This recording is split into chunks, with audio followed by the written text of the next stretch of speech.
in this video, I want to talk about two surprising facts about self-adjoint matrices. So remember that a matrix is self-adjoint if A star equals A, where that star means we're going to take the transpose and we're going to take the complex conjugate. So the first fact is if V is an eigenvector of A with eigenvalue lambda, then lambda is a real number. And the second fact is that if V and W are eigenvectors of A with eigenvalues lambda and mu, where lambda and mu are different numbers, then V and W are orthogonal. So let's prove the first fact. Right? And to do this, we consider V star A V. Now, this is just going to be a complex number. It's an n by n matrix A. Multiplying a vector, we'll get another vector, and the complex conjugate transpose gives us a complex number. Now, this equals V star times AV, which is, because V is an eigenvector of A, this equals V star times lambda V, which equals lambda times V star V. And this V star V is going to be the magnitude squared of V, which means that it's going to be a positive real number.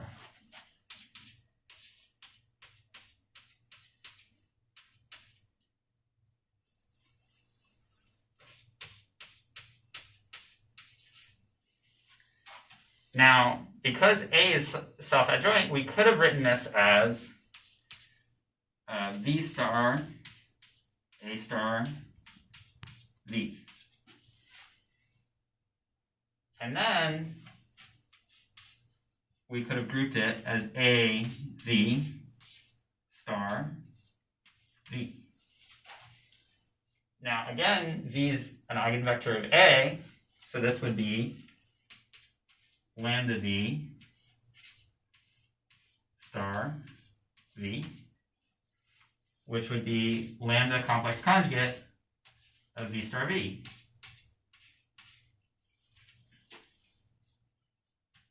So what we end up having is lambda complex conjugate V star V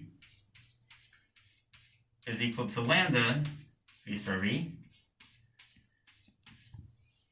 And we said that V star V is going to be a non-zero real number because we're assuming that V is not the zero vector, right? So what this means is that lambda complex conjugate is equal to lambda, which means that lambda is a real number, which was exactly our first fact. Now, to prove the second fact, we use a pretty similar technique. We now consider V star AW because A is an eigenvector with eigenvalue lambda, or eigenvalue mu. This equals mu V star W.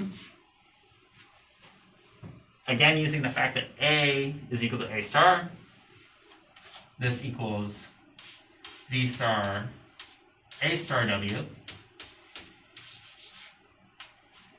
which is A V star W.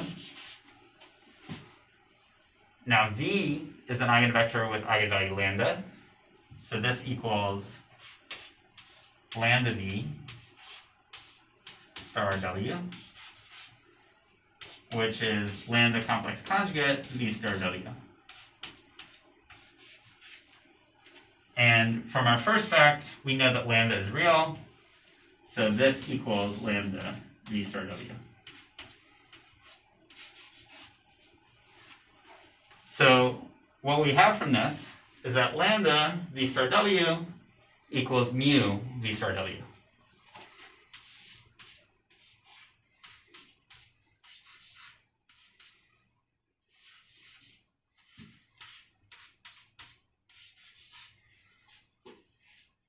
Now, if v star w is non-zero, then we can cancel it out and get lambda equals mu. If we assume that v star w is non-zero. But we were assuming that they're different. So that's a contradiction. And that means that v star w equals 0.